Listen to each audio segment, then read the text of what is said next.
Saudara-saudara peserta mata kuliah algoritma dan dasar pemrograman, kita lanjutkan topik yang masih membahas tentang perulangan. Jadi pada pertemuan keempat, kita membahas perulangan dengan menggunakan while. Kemudian pada pertemuan kelima, kita membahas perulangan dengan menggunakan for, di mana while dan for ini sebenarnya sama saja, tergantung pada penggunaannya, tapi lebih kepada for itu digunakan apabila skema dari perulangan itu adalah yang kita namakan sebagai counter control repetition, artinya perulangan yang dikontrol oleh counter. Jadi kita sudah pasti tahu berapa kali perulangan itu akan dilakukan.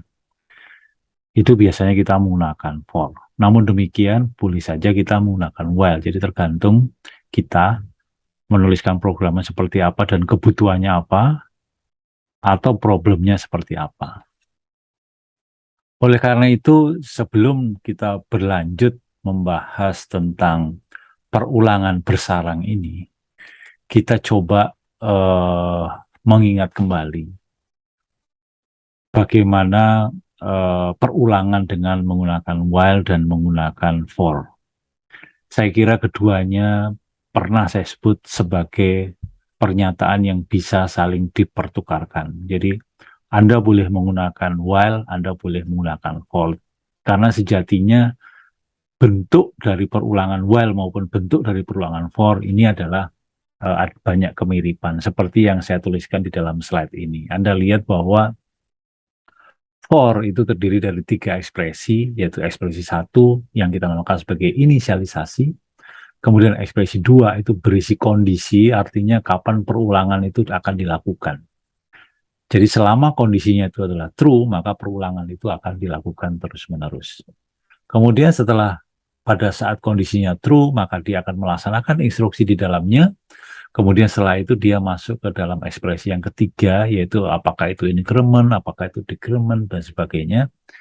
Dan selanjutnya setelah itu kembali lagi kepada ekspresi yang kedua. Jadi kalau kita bandingkan antara while dengan for seperti yang terlihat pada slide ini. Saya kira para mahasiswa sudah memahami konsep dari perulangan while maupun for ini. Selanjutnya, untuk lebih memperjelas lagi, maka alur dari instruksi for itu bisa kita tuliskan dalam bentuk diagram atau flowchart seperti ini. Jadi ekspresi 1 itu diproses hanya 1 kali. Oleh karena itu biasa kita lakukan sebagai inisialisasi. Oleh karena itu ekspresi 1 itu bisa diletakkan di atasnya for boleh atau di dalam kurung dari for juga tidak masalah. Kemudian ekspresi 2 itu kondisi, kalau dia true dia laksanakan perintah atau instruksi S. Kemudian kembali ke ekspresi 3, setelah itu kembali lagi ke ekspresi 2. Demikian seterusnya, dan ini akan berulang terus. Jadi ini bisa kita bandingkan dengan while seperti yang tadi saya sampaikan. Itu. Dan terakhir sebelum masuk ke dalam perulangan bersarang, itu adalah kita lihat bagaimana berbagai bentuk varian dari while maupun varian dari for untuk melakukan proses perulangan sebanyak T kali. Jadi kalau kita mau melakukan perulangan sebanyak T kali, itu biasa kita tuliskan strukturnya adalah for C sama dengan 0, C itu adalah counternya. Kemudian inisialisasi pertama C sama dengan 0, kemudian kondisinya C kurang dari T, jadi selama C kurang dari T, maka kita proses instruksi itu, kemudian kembali ke C++, jadi counternya di increment, kemudian memeriksa kembali ekspresi 2. Itu juga bisa kita modifikasi lebih kompak perintahnya, sehingga C++ itu juga C sama dengan 0 itu bisa kita letakkan di luar dari for, itu sebelah kiri bawah. Kemudian di kanan bawah C++ itu kita masukkan dalam kondisi, sehingga ekspresi 1-nya kita letakkan di atas, kemudian ekspresi 3-nya C++ kita masukkan di tengah, karena itu sama saja, sehingga yang kanan atas itu juga sama, yaitu memproses instruksi sebanyak T kali. Demikian pula yang bawah, ya. C++ +nya diletakkan di bawah, sedangkan fcc 3-nya di sana adalah kosong. Jadi ini semua, dan mungkin ada bentuk-bentuk lain yang saya kira Anda harus pahami sebenarnya ini adalah maksudnya perulangan itu seperti apa. Yang penting bahwa di sini ada kondisi yang tengah atau ekspresi kedua dari for, itu harus ada, karena itu adalah memeriksa kondisinya kapan dia akan melakukan proses perulangan. Itu. Nah, setelah memahami perulangan itu, baik menggunakan while maupun menggunakan for, sebenarnya ada satu lagi, yaitu instruksi menggunakan do, tapi itu nanti kita singgung pada pertemuan berikutnya, yaitu pertemuan ke-7. Di sini ada perulangan bersarang atau nested loop. Jadi perulangan bersarang itu sama saja dengan nested if ya. Kalau nested if, di dalam if itu ada if lagi. Nah, kalau instruksi perulangan yang bersarang atau nested loop, itu bahwa di dalam perulangan itu ada perulangan yang lain lagi. Jadi sebagai contoh bisa saya gambarkan di sini. Pada perulangan pertama itu yang kotak luar yang besar, yang kotak merah, dan saya lambangkan dengan angka 1. Itu adalah perulangan utamanya, atau kita sebut sebagai perulangan level 1. Di dalam perulangan level 1 itu terdapat perulangan level 2. Di dalam perulangan level 2 ada perulangan level 3, demikian seterusnya. Jadi di dalam instruksi perulangan terdapat instruksi perulangan lain. Itu yang kita namakan sebagai perulangan bersarang atau nested loop. Nah, perulangan ini boleh menggunakan seluruh pernyataan perulangan. Jadi boleh Anda menggunakan while, boleh Anda menggunakan for, atau kombinasi keduanya. Atau nanti kalau ada dual atau pernyataan do, yaitu perulangan do, itu boleh saja digunakan juga. Jadi kita bisa menggunakan berbagai statement perulangan. Yang penting bahwa di dalam suatu perulangan itu ada perulangan yang lain. Itu yang kita namakan sebagai perulangan bersarang. Nah, untuk lebih memahami ini, di sini saya berikan contoh kasus. Kita ingin menuliskan 2 hari dalam 4 minggu. Jadi seperti yang paling kiri, jadi itu minggu 1, kemudian di bawahnya ada hari 1, ada hari 2. Di dalam minggu 2 itu juga ada hari 1, ada hari 2. Di dalam minggu 3 itu ada hari 1 dan hari 2. Di dalam minggu 4 ada hari 1 dan hari 2. Jadi artinya ada 2 hari di dalam 4. Setiap minggu itu ada 2 hari. Nah, dari sini kita bisa melihat bahwa ini ada 2 perulangan. Perulangan level 1-nya itu adalah yang di luar, itu adalah minggu. Jadi minggu itu perulangan level 1, yaitu 1, 2, 3, 4. Kemudian di setiap minggu itu ada perulangan hari. Nah, perulangan hari itu kita sebut saja sebagai perulangan level 2. Jadi artinya perulangan level 1 itu minggu, perulangan level 2 itu adalah hari. Jadi kalau saya gambarkan sebagai suatu algoritma, maka perulangan level 1 itu adalah mencetak minggu. Jadi perulangan level 1 itu adalah counter dari 1 sampai 4. Jadi saya melakukan perulangan sebanyak 4 kali di level 1. Kenapa 4 kali ya? Karena memang minggu 1, minggu 2, minggu 3, minggu 4. Kan ada 4 minggu. Jadi itu perulangan level 1. Jadi kalau saya bayangkan algoritma atau program untuk perulangan, ya jelas bahwa saya langsung menulis for. Misalkan minggu sama dengan 1 sampai 4. Jadi for minggunya dari 1 sampai dengan 4. Jadi for minggu sama dengan 1, minggu lebih kecil atau sama dengan 4, minggu plus plus. Itu adalah perulangan untuk level 1. Kemudian di dalam perulangan level 1, tentunya setelah itu maka apa yang dilakukan? Yang pertama adalah mencetak nilai minggunya. Jadi setelah dicetak nilai minggu, minggu ke-1, minggu 2, minggu 3, minggu 4, maka dilakukan perulangan untuk hari. Jadi di dalam perulangan minggu itu ada perulangan hari. Nah, harinya gimana? Ya sudah kalau saya gunakan for, maka for hari dari sama dengan 1, hari kurang atau sama dengan 2, hari plus plus, maka saya cetak hari. Jadi itu adalah contoh pertama untuk nested loop ini. Jadi sekali lagi, dari suatu tampilan seperti ini, kita harus bisa memilah mana perulangan yang luar atau yang level 1, itu mana. Kemudian di dalam jadi dalam contoh kasus ini adalah minggu. Kemudian di dalam setiap minggu itu ternyata ada hari 1 dan hari 2, maka itu adalah perulangan yang ada di dalamnya. Jadi perulangan level 1-nya adalah minggu, perulangan level 2-nya adalah hari. Atau perulangan minggu, kemudian sub perulangan itu adalah hari. Sehingga programnya bisa saya tulis seperti ini. Ya.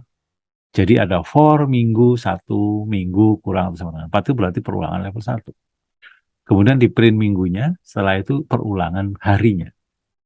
Maka hari 1, hari 2 itu akan dicetak sebanyak 4 kali masing-masing. Jadi di dalam minggu 1 dia cetak hari 1, hari 2, di dalam minggu 2 dia cetak hari 1, hari 2, di dalam minggu 3 hari 1, hari 2, dan seterusnya. Jadi setiap looping untuk minggu, maka harinya kembali mulai dari 1 lagi. Jadi untuk minggu 1 harinya mulai 1 lagi. Untuk minggu 2 harinya mulai 1 lagi. Kenapa? Ya karena di situ adalah inisialisasinya dilakukan berulang-ulang untuk setiap minggu. Itu kira-kira untuk contoh yang pertama. Jadi sekali lagi, di dalam suatu problem, biasanya kalau ini adalah perulangan sampai 2 level, itu adalah problem-problem yang umumnya itu adalah dalam ruang geometri, itu adalah ruang 2 dimensi. Dari sini bisa kita lihat bahwa dimensi pertama itu adalah minggu, dimensi keduanya adalah hari. Jadi 2 dimensi. Oleh karena itu perlu 2 perulangan. Ya, perulangan minggu dan perulangan hari. Jadi ini adalah perulangan 2 dimensi. Pada pertemuan ini kita batasi saja dimensi perulangannya hanya 2 saja, 2 level. Nanti kalau sudah paham, kita tingkatkan ke level-level selanjutnya. Oke. Nah, pada contoh 2, ini juga sama. Jadi menuliskan 2 hari dalam 4 minggu, tapi bentuknya beda. Bentuknya di sini 1.212, 2.212. Jadi minggunya 4, 1, 2, 3, 4. 1, 2 itu adalah hari. Jadi Anda bisa melihat di sini bahwa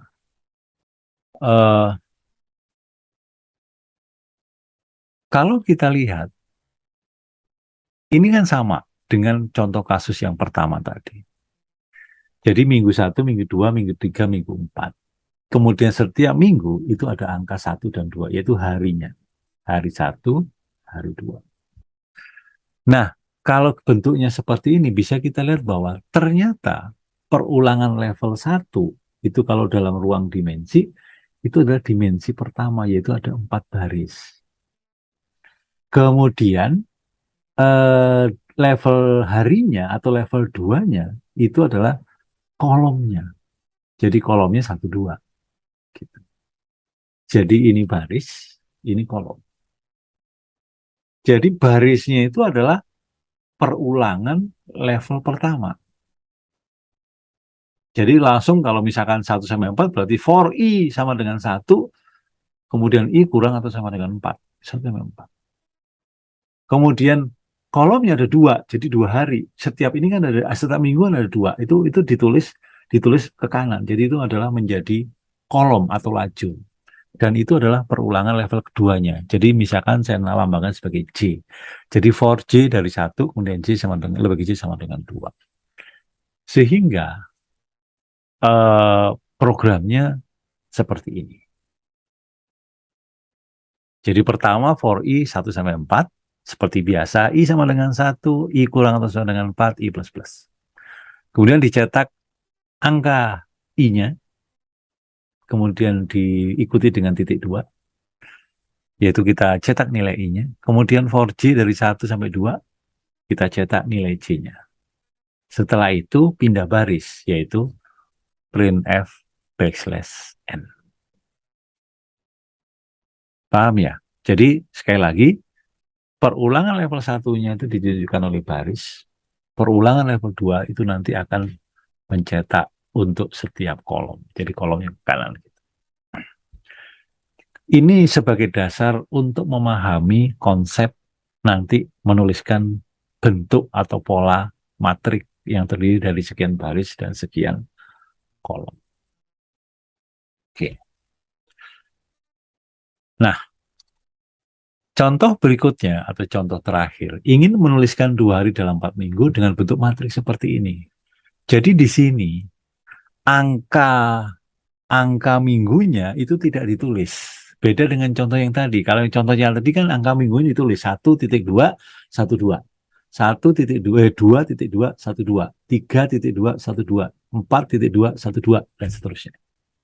Kalau yang ini, itu adalah mencetak angka hari 1, 2 sebanyak 4 baris.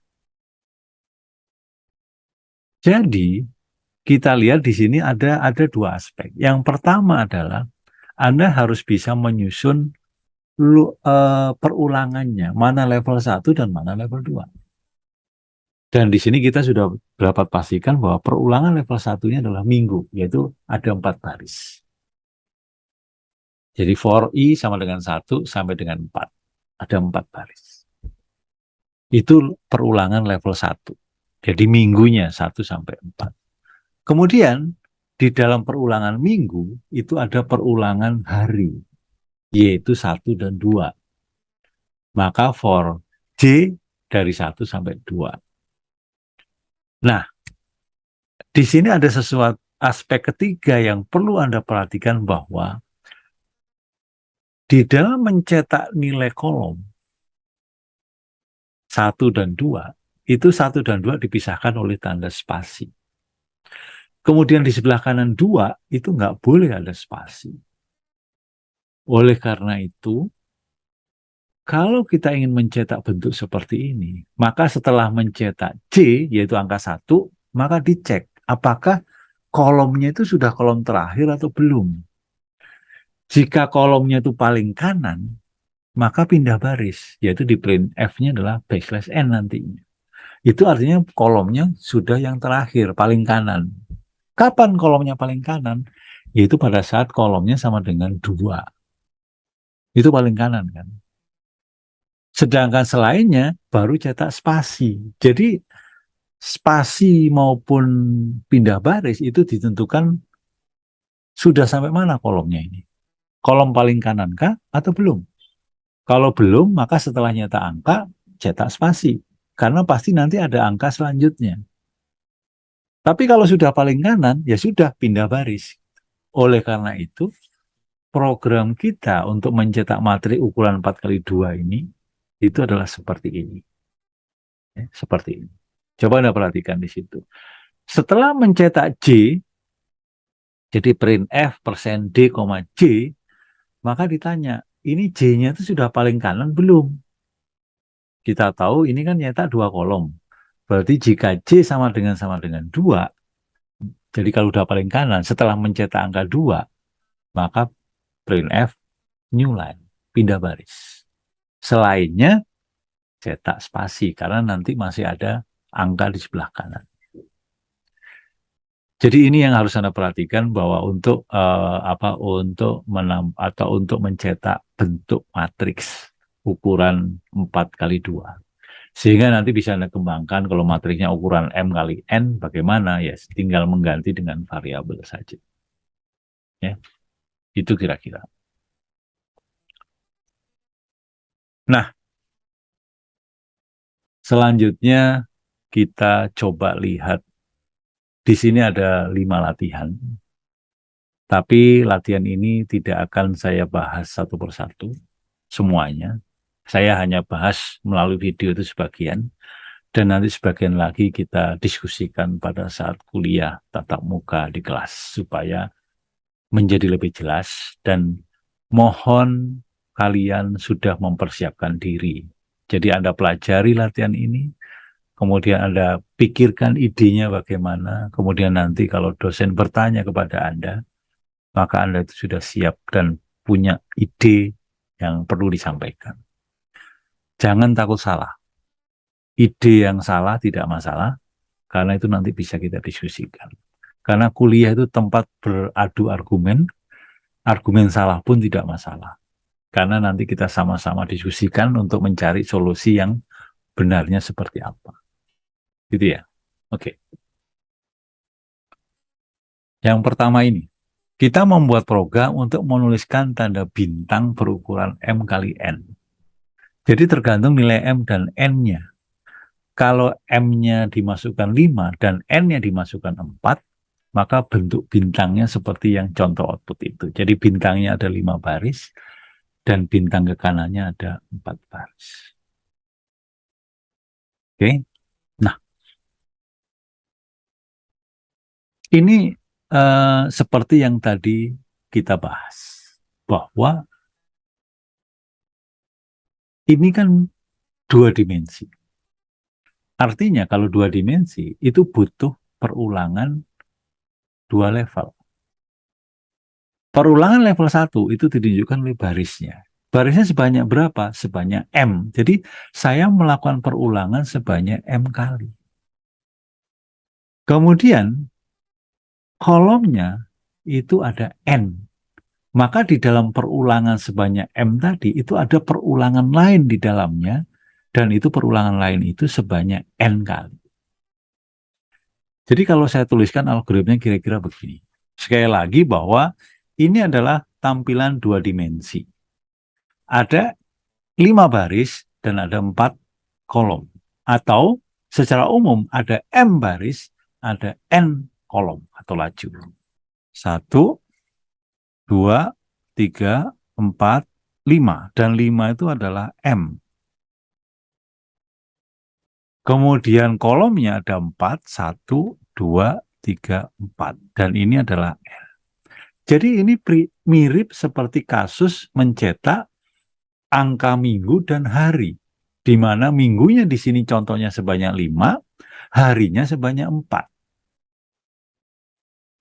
Atau secara umum, minggunya sebanyak M, harinya sebanyak N. Tapi yang ditulis adalah tanda bintang. Sehingga kalau kita tulis program ini, maka pertama pasti saya membaca nilai M dan N dulu. Jadi saya baca, misalkan saya gunakan perintah scanf %d %d M N. Kan gitu. Kemudian berikutnya kita lihat bahwa tadi seperti minggu dan hari, minggu itu level 1. Atau di sini baris itu perulangan level 1. Sebanyak berapa baris? Sebanyak M baris. Jadi saya melakukan proses perulangan sebanyak M kali. Jadi saya gunakan perintah for. Misalkan di sini saya lambangkan I sama dengan, sama dengan 1. Dari 1 saja. Kemudian I kurang sama dengan M. Dan I plus plus. Kenapa saya mulai dari 1? Supaya gampang saja bahwa ini adalah sebanyak M kali.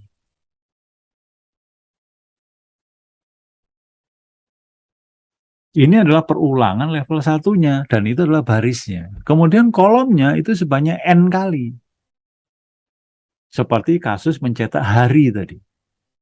Jadi di sini di dalamnya ada looping, ada for. Saya gunakan variabel yang lain. Dari 1, J kurang sama dengan N, jangan lupa, J plus plus. Jadi setiap I saya nyetak sebanyak N kali ke kanan. Jadi perulangan sebanyak N kali kan for J sama dengan 1, J kurang atau sama dengan N. Di sini saya lakukan perintah printf tanda bintang.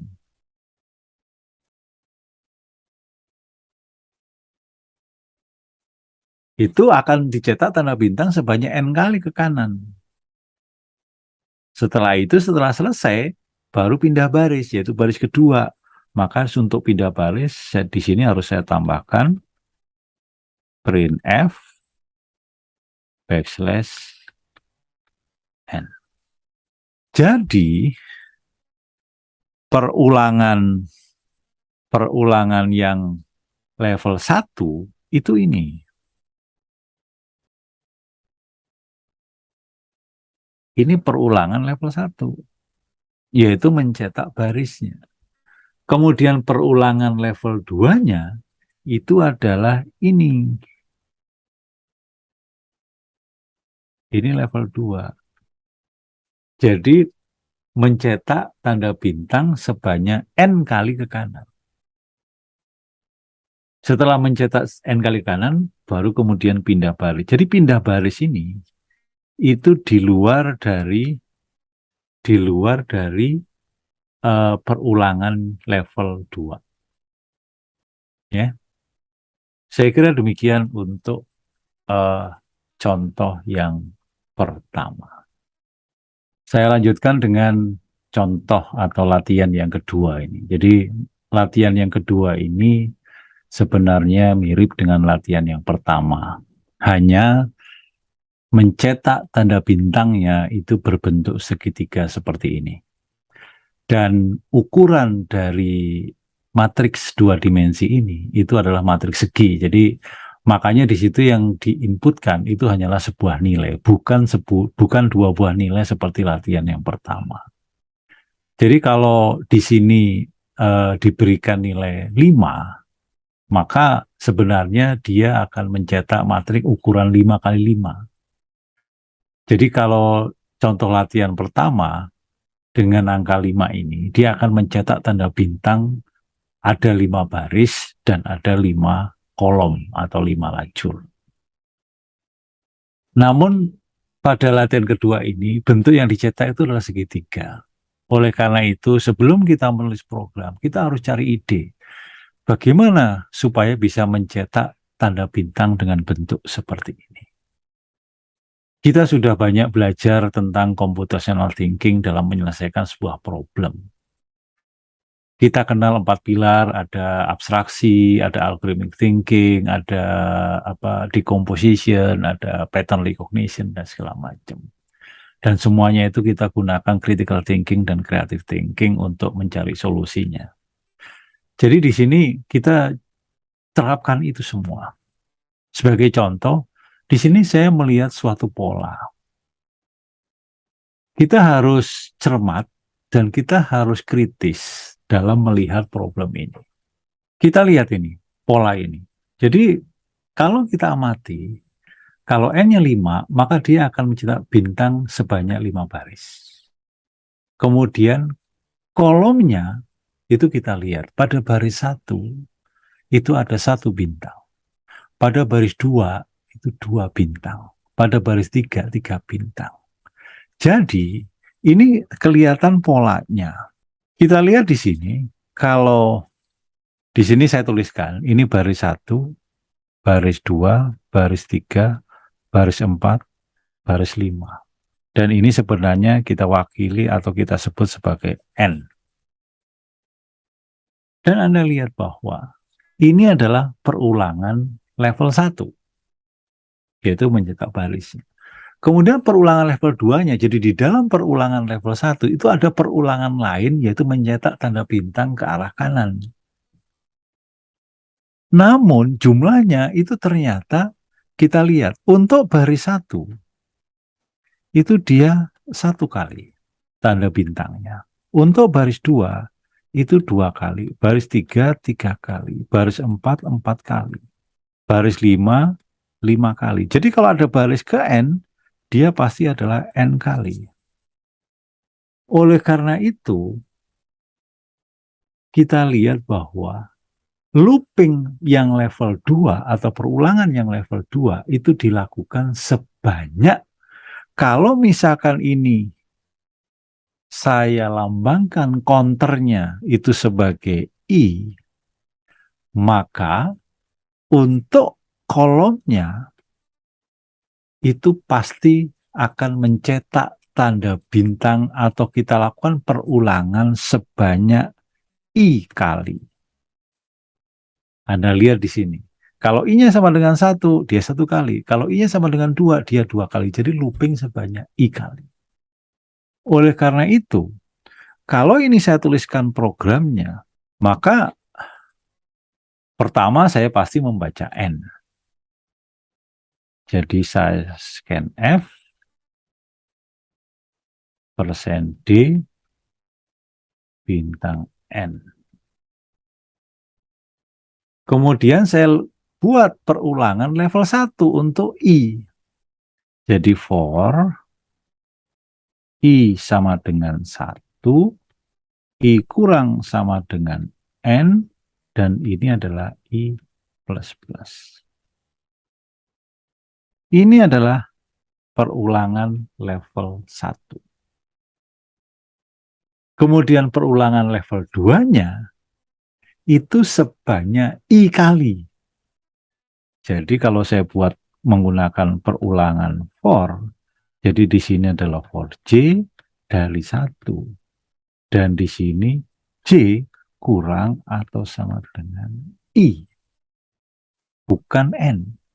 Kalau N itu berarti perulangan N kali, tapi karena ini adalah perulangan sebanyak I kali, ya sudah, berarti J-nya selama J-nya kurang atau sama dengan I, dan ini adalah J plus plus. Kita lakukan printf tanda bintang.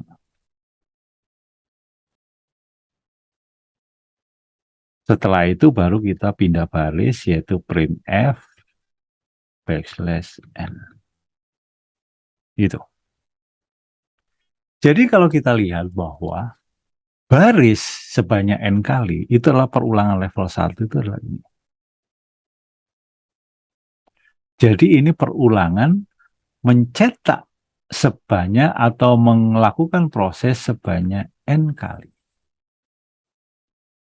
Kemudian mencetak tanda bintang itu sebanyak I kali. Jadi ini adalah perulangan level 2 di sini. Dan ini adalah perulangan sebanyak I kali. Baru yang terakhir adalah hanya pindah baris saja. Jadi kira-kira programnya adalah seperti ini untuk mencetak tanda bintang dengan bentuk segitiga seperti ini.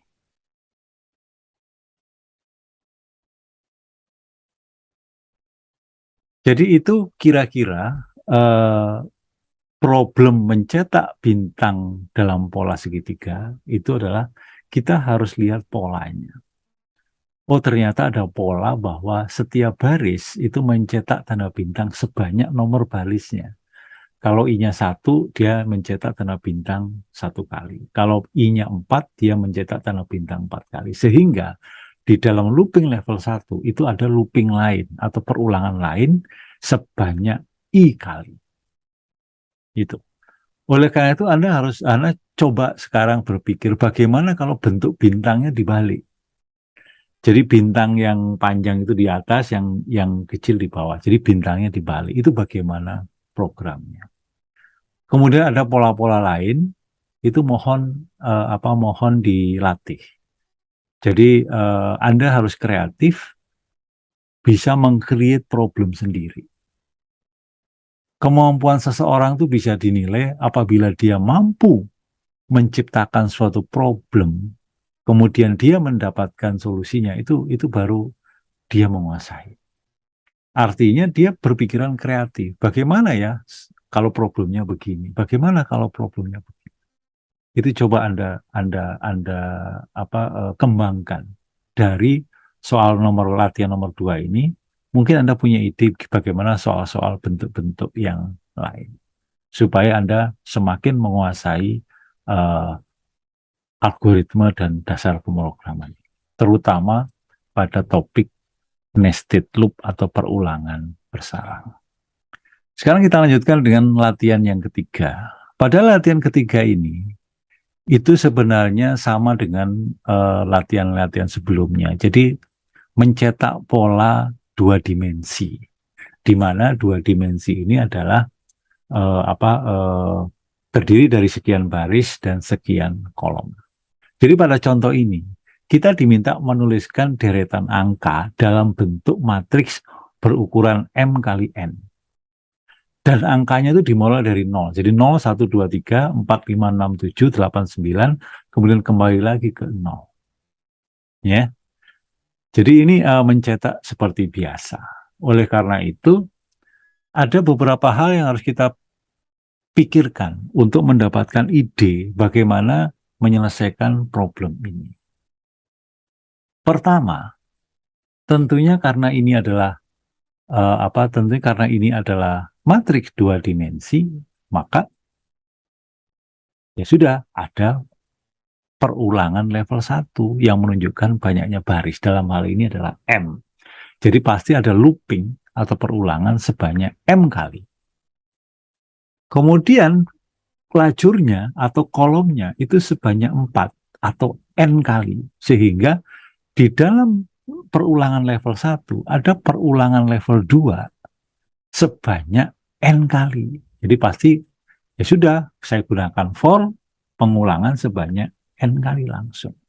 Tinggal mencetak angka dari 0, 1, demikian seterusnya. Pada setiap mencetak angka, maka angka ditambah 1. Jadi setelah mencetak 0, mencetak 1. Gitu. Kemudian yang terakhir yang perlu kita pikirkan bahwa setelah mencetak angka, itu ada spasi, satu spasi. Kemudian yang ujung paling kanan, itu adalah setelah selesai mencetak ujung paling kanan, dia mencetak pindah baris atau mencetak new line.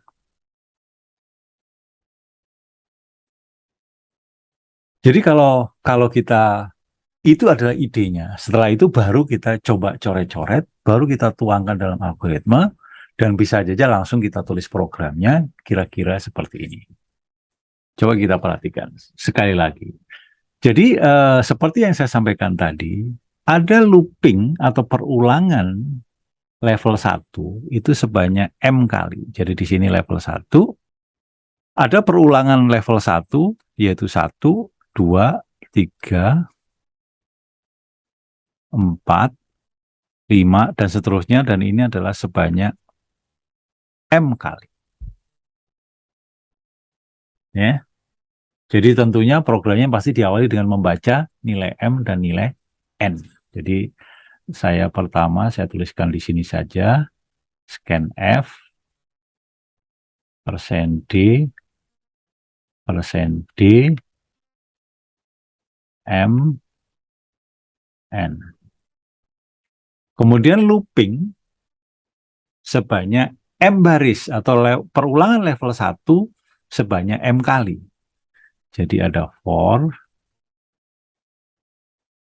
misalkan saya lambangkan dengan I dari 1, kemudian I kurang sama dengan M, kemudian I plus plus. Gitu. Kemudian perulangan yang kedua atau perulangan level 2-nya itu sebanyak N kali. Jadi di sini ada 1, ada 2, ada 3, ada 4, dan ini adalah N. Jadi sebanyak N kali. Jadi di sini saya tuliskan for J sama dengan 1, J kurang sama dengan N, J plus plus. Nah, dari sini apa yang ditulis? Yang ditulis adalah angka dari mulai 0 sampai 9, kemudian kembali lagi ke 0. Maka dari itu saya harus membuat sebuah counter lain. Supaya setelah menyetak angka 0, kemudian angka berikutnya yang dicetak adalah 1. Demikian berikutnya 2, 3, dan seterusnya. Misalkan yang akan dicetak itu variabelnya katakanlah saya buat C. Dan ini saya definisikan, saya inisialisasikan sebagai 0 dulu. Jadi ini adalah inisialisasi untuk jadi ini adalah inisialisasi untuk angka yang mau dituliskan. Jadi di sini C sama dengan 0. Nah, pasti saya nanti mencetak angkanya kan saya tambah 1 terus. Jadi setelah mencetak angka saya tambah 1. Tapi setelah mencapai 10, kembalikan ke 0. Jadi pertama nyetak 0, 1, 2, dan seterusnya 9. Pada saat 10, itu jadikan 0 lagi, 1 lagi, 2, dan seterusnya. Jadi kalau ini adalah C, pada saat C-nya 10, dia kembali ke 0. Oleh karena itu sebenarnya yang dicetak itu adalah yang paling gampang. Nggak usah menggunakan if, langsung saja kita modulo dengan 10. Karena kalau kita modulo dengan 10, nanti 11 kita modulo dengan 10, 1. Jadi yang kita cetak adalah kita modulo dengan 10. Ya enggak? Nah, jadi di sini kita cetak printf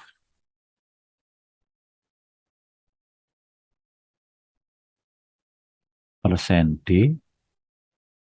Ini yang dicetak adalah C, kita modulo dengan 10. Ini jangan lupa kurung kurawan. Nah, setelah mencetak angka, apakah mau mencetak spasi atau enggak? Jadi setelah angka 0 dicetak, ini spasi. Setelah angka 1 dicetak, ini spasi. Tapi setelah angka 3 dicetak, itu new line. Oleh karena itu, di sini perlu kita cek, apakah angka ini di kolom terakhir atau enggak. Ya enggak? Apakah di kolom terakhir atau tidak. Kalau dia tidak di kolom terakhir, maka cetak spasi. Tapi kalau dia di kolom terakhir, kita cetak new line. Jadi di sini Anda bisa tambahkan jika kolom terakhir itu berarti J-nya sama dengan N. Kalau dia di kolom terakhir, printf new line. Tapi kalau tidak, apa yang di print? Spasi. Oke? Nah, setelah itu jangan lupa bahwa C-nya harus kita increment. Oleh karena itu, di sini jangan lupa ini adalah C++. Baru kurung kurang. Jadi kira-kira demikian. Ya. Nah, itu adalah contoh solusi untuk problem latihan ketiga. Ya. Ada 2 latihan lagi, yaitu latihan keempat dan latihan kelima. Ini nanti coba Anda pikirkan solusinya, dan nanti akan kita bahas pada saat kuliah tatap muka. Ya. Jadi pada latihan, jadi kita bahas nanti di kuliah hanyalah latihan 4 dan latihan 5. Untuk latihan 1 sampai dengan latihan 3, coba Anda pelajari sendiri melalui video ini. Baiklah, saya kira demikian pembahasan kita tentang topik perulangan bersarang atau nested loop ini. Jadi sekali lagi saya sampaikan bahwa belajar algoritma dan dasar pemrograman ini Anda harus banyak melakukan latihan mandiri, Anda harus kreatif, Anda bisa mampu menciptakan problem sendiri dan Anda cari solusinya. Dan sumber pengetahuan, sumber belajar dari algoritma dan dasar pemrograman ini tidak hanya melalui slide kuliah, tidak hanya melalui waktu kuliah dan waktu praktikum, tapi Anda harus aktif di sela-sela waktu Anda belajar ini. Jadi usahakan dalam waktu seminggu ini Anda belajar dari sumber-sumber lain untuk lebih mengasah kemampuan kita di algoritma dan dasar pemrograman. Saya kira demikian. Selamat belajar, selamat berlatih, jangan putus asa, tumbuhkan motivasi untuk bisa mampu menguasai algoritma dan dasar pemrograman ini. Sampai jumpa di pertemuan berikutnya.